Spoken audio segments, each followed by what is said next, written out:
Mining, whether for minerals or for resources, remains an integral part for many African economies. However, no mine can survive without its stakeholders and communities. This is something financiers like ABSA understand. I spoke to the head of natural resources at ABSA Corporate and Investment Banking, Shirley Webber, in an exclusive one-on-one interview on ABSA's outlook on the current mining status in Africa.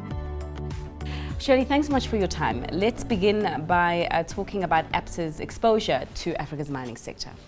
Thank you. We are very, very proud to be in ABSA, and with many of our countries now properly ABSA, focused from a mining point of view as well as from an oil and gas point of view. We will be focusing on West Africa, definitely. East Africa is as important, and then you would get the normal countries, the usual countries that's closer to South Africa, where there's obviously a lot of activity happening. From a commodities point of view, we believe that the golds and platinums will always be a focus for many of the financial institutions. But because of the sustainability nature that's coming through now and the need for that, there will be a focus on the more sustainable commodities, for example, like lithium and graphite and cobalt. And what's the appeal in West Africa and East Africa if we take the spotlight outside of home for a moment?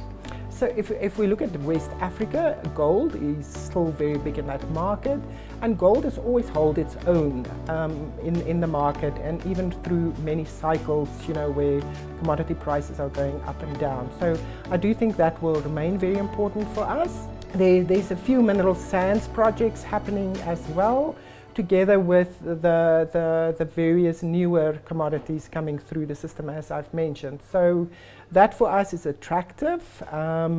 For us, we've seen the history of many of those countries, and the political environments is fairly stable, and that's what financial institutions like as well. On the East Africa side, it's a bit of a combination.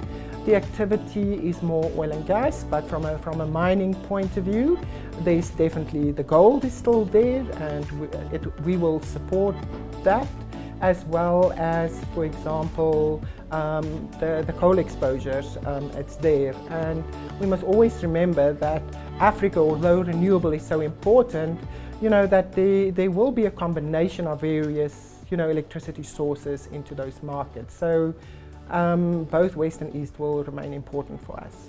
Because as we have this conversation, of course, we do know that the world's two largest powerhouses have finally signed a deal to agree on phase one of trade deals. And there is much talk about the possibility of phase two coming on board. What does that mean for interest in mining on the continent?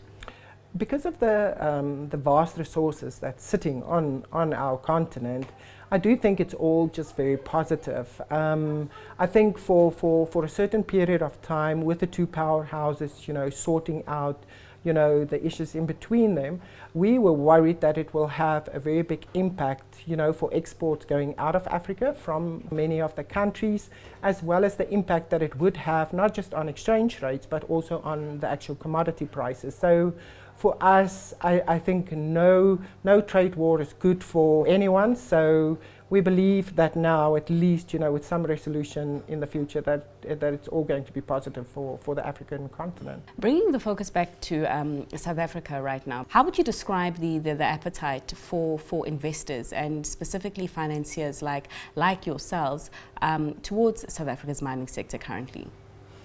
From an ABSA point of view, I think it's still very positive. I do think with the inclusion of a mining indaba, with political stability coming through the system, with us seeing that all the labor negotiations, with our unions, etc., that it's all been very amicable. We believe that there should be a growth in the mining, funding position for many financial institutions. I do think, though, we mustn't forget that many of the commodities in South Africa, it becomes, the production cost to get to the actual geology where the, either the gold or the platinum is, it becomes more expensive because we have to go deeper into some of those mines. That will always have an impact. So it's a combination of factors. Is a project commercially viable? Should the banks actually invest in it? And then the whole new aspect of sustainability and the fact that we can't just exploit, many of these type of projects in the various countries. We always have to remember that. Because we have seen in recent years an increased appetite of South African mining companies to go and invest offshore. The ones that do come to memory right now, Sibanye-Stillwater, or having bought the Stillwater assets in the US, and more recently Impala Platinum. I believe even APSA was involved in helping out Harmony Gold with its dollar-based lending. So my question is, are we likely to see that trend continue?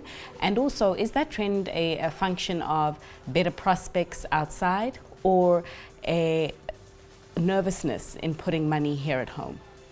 I think it's a combination.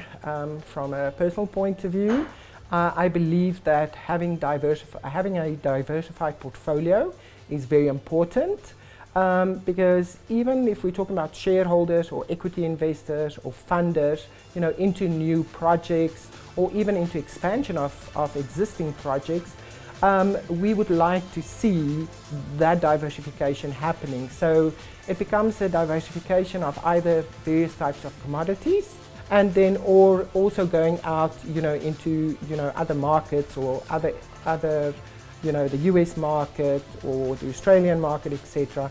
Just to get that balance right. But it is a combination. I'm just referring back to, again, having stability into a country, certainty on rules, regulations, taxations, royalty charges that must be consistent from one year to another.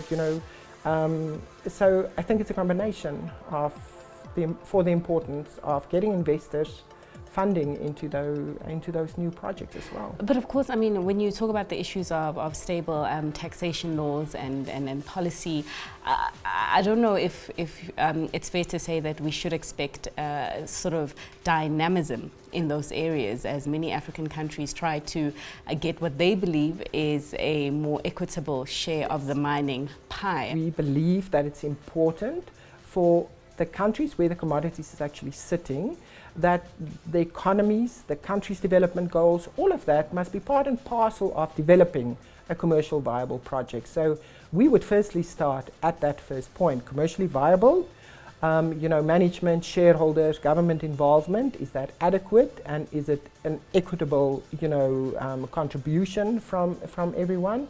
And then it becomes as well, communities are important. Do we want to do and exploit a mine in 1 year and get everything out of the ground? I don't think so. It becomes sustainable with the view that the economic growth of a country must be part and parcel of this objective, and making sure that the people also benefit from it.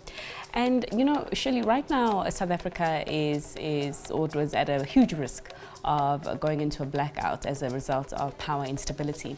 But of course, we do know the issue of electrification and the access to power is common across the continent. What risk, if that, does Eskom pose to mining in South Africa, particularly for foreign guys wanting to come in the space, or because of their exposure already on the continent, are they used to operating in countries where power stability is not always guaranteed? Look, power stability is very important for the success of any mining company, and clearly you get above ground and underground scenarios as well, where above ground you can actually manage with less electricity, and there's alternative means which is easier but a bit more expensive. For example,